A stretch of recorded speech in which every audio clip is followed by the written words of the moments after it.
Assalamualaikum warahmatullahi wabarakatuh. Jumpa lagi dengan Bro Channel. Channel pendidikan dan pembelajaran yang ingin selalu berbagi info dan tutorial dengan sahabat Bro Channel dimanapun berada.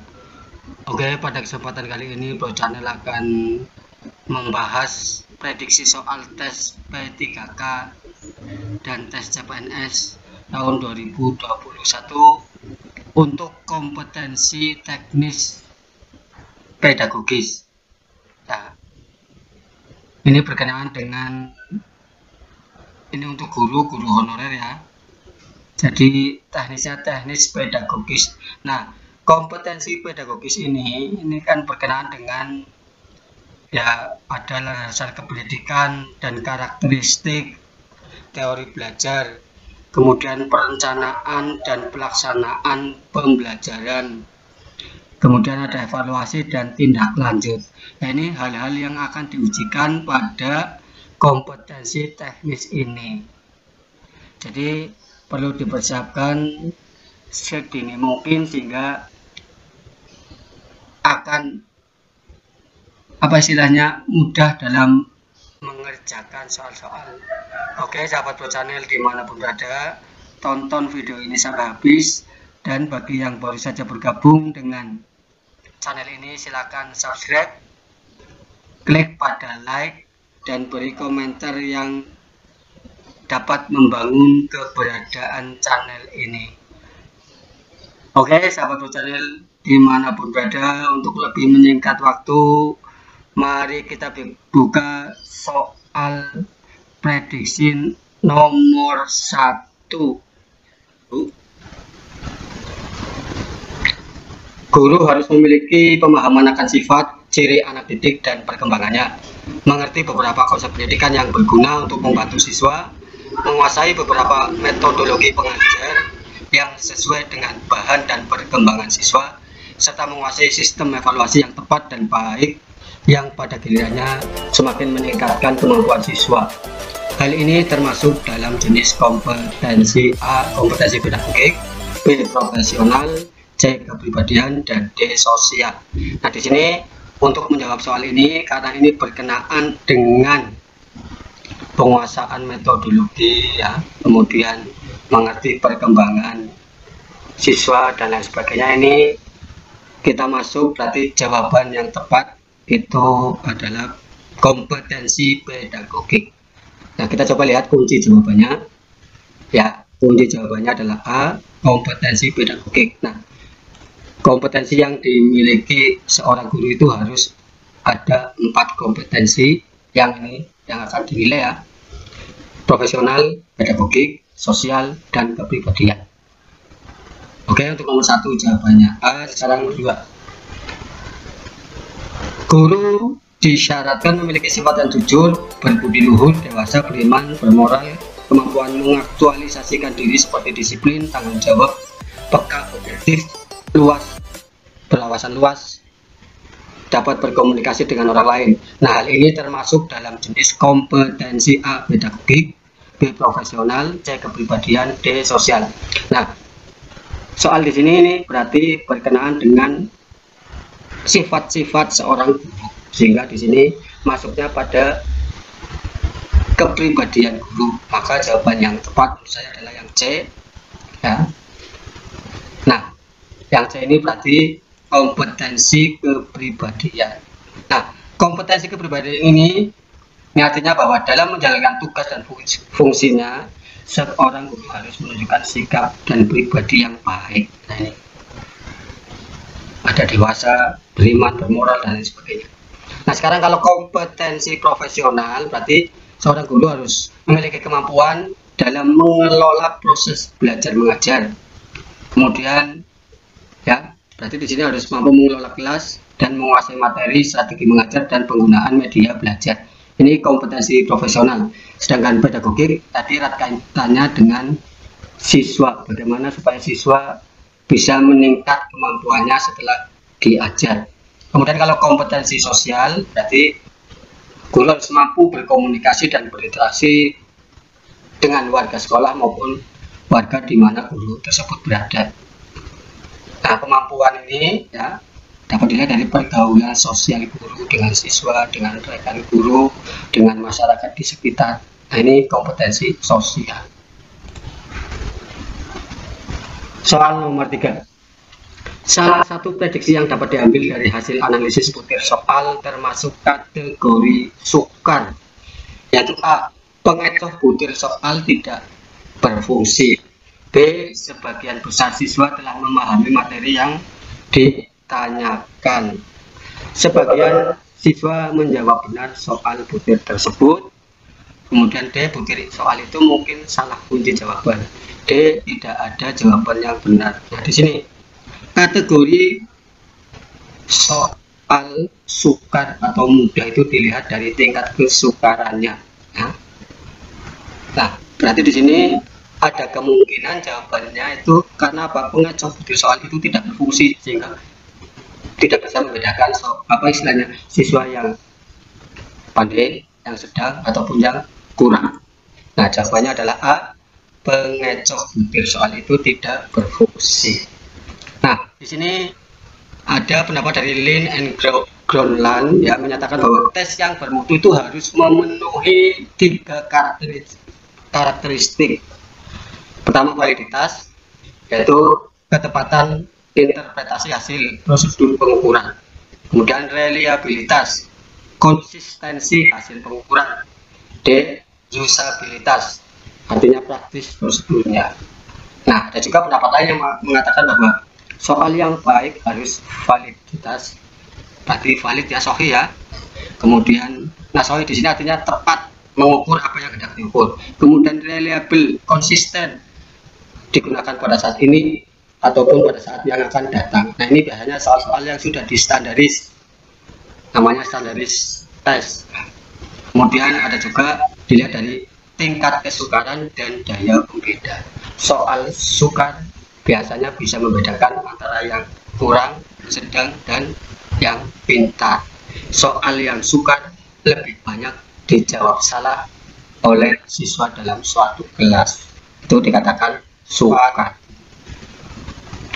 Kemampuan yang harus dimiliki oleh lulusan dalam setiap mata pelajaran yang memiliki implikasi yang sangat signifikan dalam perencanaan metodologi dan pengelolaan penilaian. Pernyataan tersebut merupakan pengertian yang terkandung dalam konsep A. Kompetensi, B. Standar kompetensi, C. Kompetensi dasar, D. Indikator pencapaian belajar. Kalau melihat kemampuan ya berarti ke kompetensi ya. Kalau standar kompetensi berarti berbagai macam kemampuan yang dijadikan standar. Nah, kita lihat coba jawabannya. Jawabannya A adalah kompetensi. Penjelasannya, nah ini, kompetensi artinya kemampuan. Kalau standar kompetensi adalah perumusan tentang kemampuan yang harus dimiliki oleh seseorang untuk melakukan suatu tugas atau pekerjaan didasari atas pengetahuan, keterampilan, sikap kerja sesuai dengan unjuk kerja yang dipersyaratkan. Sedangkan kompetensi dasar adalah pengetahuan, keterampilan, dan sikap minimal yang harus dicapai oleh siswa untuk menunjukkan bahwa ia telah menguasai standar kompetensi yang ditetapkan. Oleh karena itu, maka kompetensi dasar merupakan penjabaran dari standar kompetensi. Nah, ini. Kalau indikator berarti kan indikator berarti penjabaran ya dari kompetensi dasar. Soal nomor 5. Menurut Piaget, anak usia 7-11 tahun berpikir melalui pengalaman empirik kemudian melakukan proses induksi untuk mengeneralisasikan hasil observasinya terhadap objek.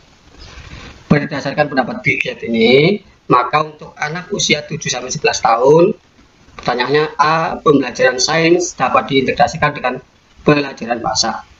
Pembelajaran sains B ya, dapat diceramahkan secara rinci. C. Pembelajaran sains memerlukan alat beragam. D. Pembelajaran sains belum diperlukan. D. Semua jawaban benar. Kita lihat kunci jawabannya.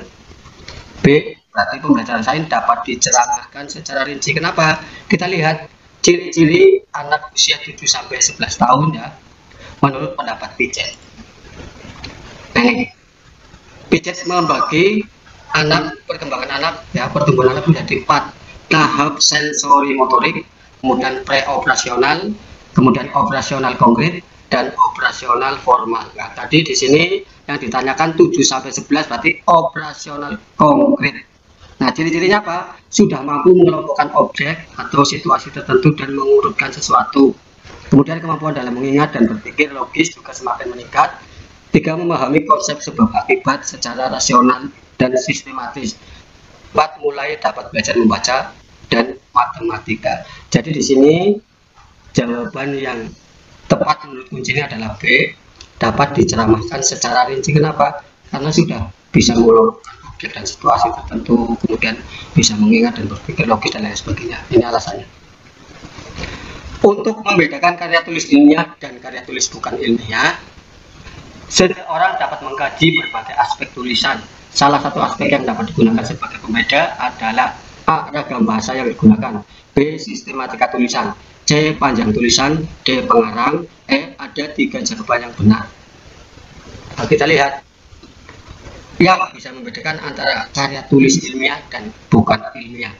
Kalau karya tulis ilmiah itu misalnya ya skripsi, disertasi, ya, tesis, termasuk PTK ya, itu namanya karya tulis ilmiah. Kemudian sekarang yang lagi banyak dipraktekkan adalah best practice. Ini termasuk karya tulis ilmiah. Sedangkan yang non ilmiah atau bukan ilmiah ada berbagai macam cerita, dongeng, fabel dan lain sebagainya. Nah, yang membedakan menurut kunci adalah B. Sistematika tulisan. Karya ilmiah ini ya sifatnya bersifat faktual dan objektif, tidak bertujuan untuk mempengaruhi pembaca, kemudian disusun demi kepentingan ilmiah, mengandalkan analisis dan hipotesis, gaya bahasanya cenderung formal dan lugas, ditulis dengan metode penulisan ilmiah. Jadi di sini metode penulisan ilmiah ya ada bab pendahuluan, latar belakang masalah, perumusan masalah dan lain sebagainya sampai pada kesimpulan. Nah, ini yang membedakan. Tetapi kalau yang non apa istilahnya ilmiah bebas ya, karangan-karangan yang penting alurnya dan lain sebagainya. Itu yang untuk cerita. Berikut ini yang merupakan ciri pembelajaran sains yang baik adalah A. Memfasilitasi siswa untuk menerapkan konsep dalam kehidupan sehari-hari, B. Memfasilitasi siswa untuk membuktikan konsep yang tertulis di buku sehingga mereka memahami konsep itu, C. Memfasilitasi siswa menemukan konsep sendiri seperti proses yang bisa dilakukan ilmuwan, D. Memfasilitasi siswa menerima konsep agar dapat menerapkannya dalam kehidupan sehari-hari. B, semuanya benar. Nah, jawabannya di sini C. Memfasilitasi siswa menemukan konsep sendiri seperti proses yang biasa dilakukan ilmuwan. Jadi memfasilitasi untuk apa bertindak secara ilmiah ya. Nah, seperti ini. Ini jawabannya ini Prawiro Hartono ini menuliskan ciri-ciri khusus sains. Sains itu mempunyai nilai ilmiah.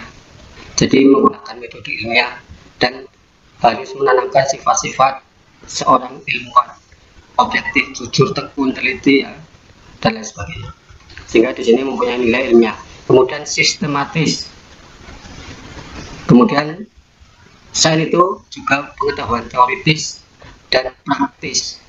Jadi sebagai teori dan praktek. Kemudian yang keempat, sains merupakan suatu rangkaian konsep yang saling berkaitan antara satu dengan yang lain, antara materi satu dengan materi yang lain, antara bidang satu dengan bidang yang lain. Sehingga ada istilah sains environmental, ya, teknologi dan sosial atau SET. Jadi sains berhubungan erat dengan lingkungan, kemudian teknologi dan juga sosial. Nah, itu makanya ada model pembelajaran berbasis SET, tapi mengkaitkan antara sainsnya sendiri, kemudian lingkungannya, environment ya, kemudian teknologi dan sosial tentang penggunaan dan dampaknya di masyarakat. Yang lima, sains meliputi 4 unsur: produk, proses, aplikasi, dan sikap dan lain sebagainya. Ini jawaban soal nomor 7 yaitu C. Kita lanjut soal nomor 8. Adalah proses komunikasi di mana terjadi pembagian informasi bersama untuk mencapai suatu kesepakatan bersama. Pernyataan tersebut termasuk komunikasi titik-titik. Ini komunikasi dalam pembelajaran ya. A. Kontradiktif, B. Konvergen, C. Kolektif, D. Linier, E. Semua jawaban benar. Nah ini meskipun ini soal-soal ini diambil dari MTS dan MA, ya ini ternyata kalau melihat dari soal ini ada yang namanya literasi bahasa ini. Jadi di tingkat MTS dan Alia atau MA juga ada kompetensi literasi yang diujikan. Nah di sini jawabannya adalah D, yaitu linier, satu garis, berarti sama, ya, bersama, mencapai satu kesepakatan yang juga bersama, makanya dikatakan linier, satu garis. Jadi komunikasi linier itu ya ini. Nah kita lihat, kontradiktif itu menurut Kamus Besar Bahasa Indonesia itu bersifat kontradiksi, berlawanan, dan bertentangan. Sementara di sini bersama dan bersama.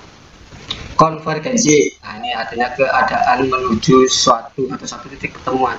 Jadi titik pertemuannya di sini, maka dari sini bisa, dari sini bisa.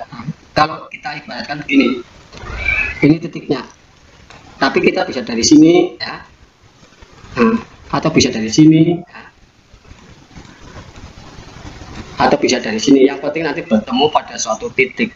Tetapi kalau yang linear ini, yang linear itu udah bersama-sama terus.